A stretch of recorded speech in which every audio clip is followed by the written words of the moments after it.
Hello and welcome. In this video, you will see the principle of crossing section by parametrically controlling some geometric shape modeling algorithms, starting from section curves and finally showing the application on a case study.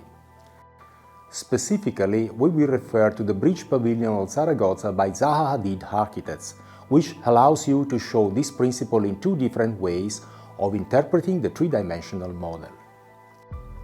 The loft command allows you to connect multiple curves between them, both open and closed, and each curve can be understood as a section of the object that we want to create. Therefore, once you have defined at least two sections, this can be connected by a surface with the relative node on Grasshopper. The more sections you create, the greater the definition and the degree of complexity that is added to the model you want to create. Let's proceed with a simple case and with the generation of some algorithms that allows us to show the basics of the principle of crossing section. First, we define in Rhinoceros some curves that will correspond to the sections of the model that we want to generate. In our case, they have already been defined in advance. In the Grasshopper interface, we create the respective curve nodes that we will use to reference them. At this point, we must pay attention to the sequence of referencing the curves to the respective nodes, which must be done in the right sequence in order to avoid incorrect results. In our case, we intended it in a vertical way. Once the curves have been referenced with their respective nodes, we connect them to the loft node in the pre-established sequence. Notice how in the preview shown by Grasshopper, as soon as we start to connect the different curves to the loft node, this begins to create a connection surface of the curves entered as input. We can proceed in the same way with the other series of curves.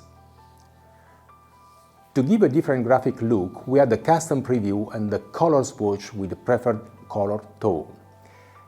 A different referencing of the curves would have led to different results. Let's see it with an example, using the same nodes previously created. So, let's make a copy on the side, and for each of the curve nodes, we right-click and then clear value to dereference the curves from the nodes. Let's now proceed to a different referencing sequence as shown on the screen and notice the difference in the result compared to before.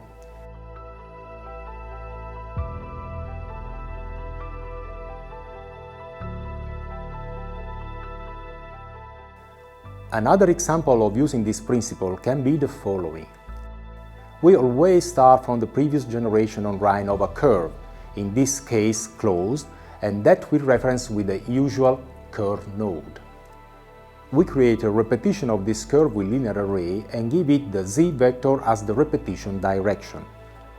We set a factor of 10 through a number slider to increase the distance between one curve and another. We also give the count item the number of repetition of the curves that we prefer. Obviously, the higher this value is, the greater the definition will be, but also the calculation times. The curves that we have just generated therefore represent hypothetical sections that we will then connect in succession later. From the geometry output of the linear array, we connect a rotate node. This will allow us to give variation to the previously generated curves. We also create a graph mapper node and connect a range node to its input. We set its step value to the same number slider given to the count of the linear array. We give the graph mapper a function via right-click under the graph types item and that we will use to parametrically rotate the sections.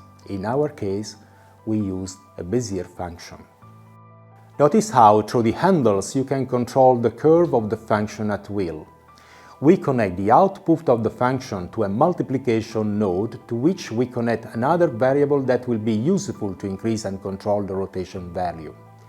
Finally, we connect the multiplication to the angle input of the rotate and remember to insert an x-1 in the expression value of the steps of the range. Notice how by varying the multiplication variable and the graph mapper function, the rotation of the section also varies. If we connect the loft node, we can see the result of connecting all these sections through a surface. To add the further possibility of controlling the shape to our modeling, we add the scale node to our algorithm, to which we connect the rotate node output as geometry. We then create, once again as previously seen, a graph mapper node and the range to which we connect the count variable to the steps value and give it once again an x-1 expression.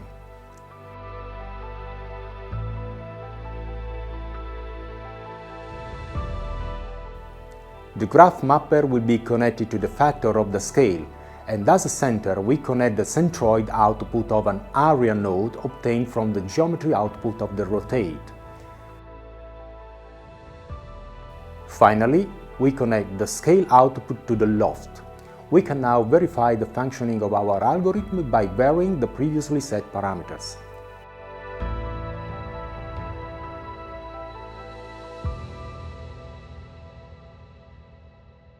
In conclusion, we can graphically give a material to our modeling with a custom preview and the color swatch, and turn off all those nodes that we are no longer interested in seeing.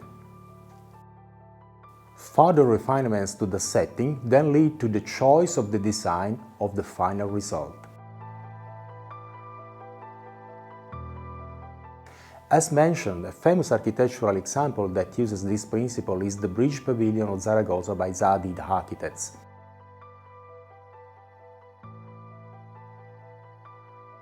In this sequence, you can see how, once the sections of both the main body and the secondary ones have been defined, you can then generate the connecting surfaces of the sections.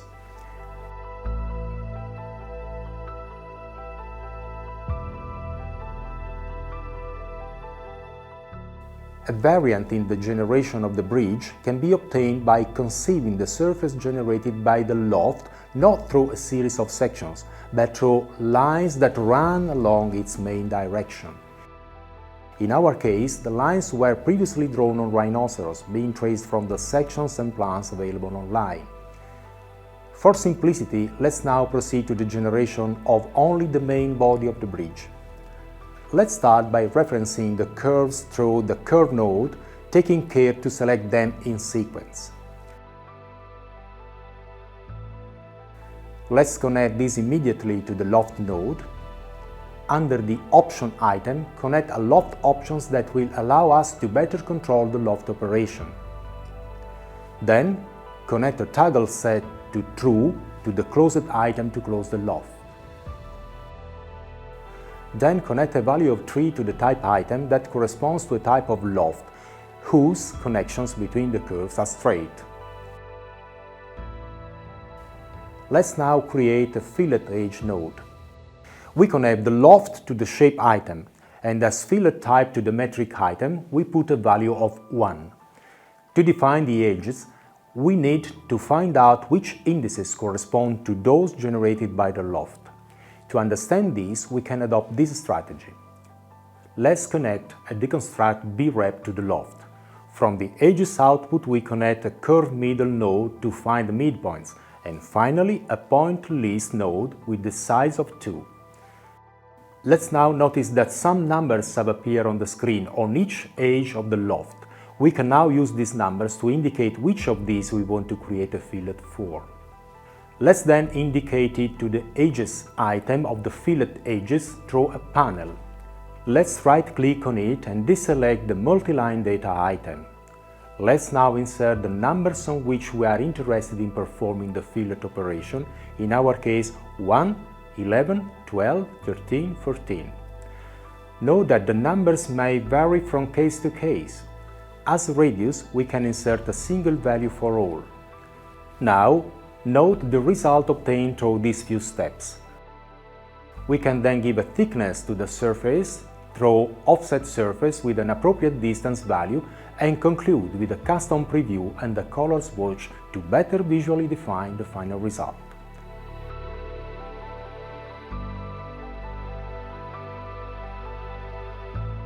We then turn off all the previously created nodes that we are no longer interested in seeing. In this lesson, some examples of the use and potential of the principle of crossing section through the use of the loft command have been shown. However, the methods can be innumerable and depending on the result you want to achieve and the logic you want to use. As shown, there can be different ways to get the desired result. Thanks for following this unit and good work!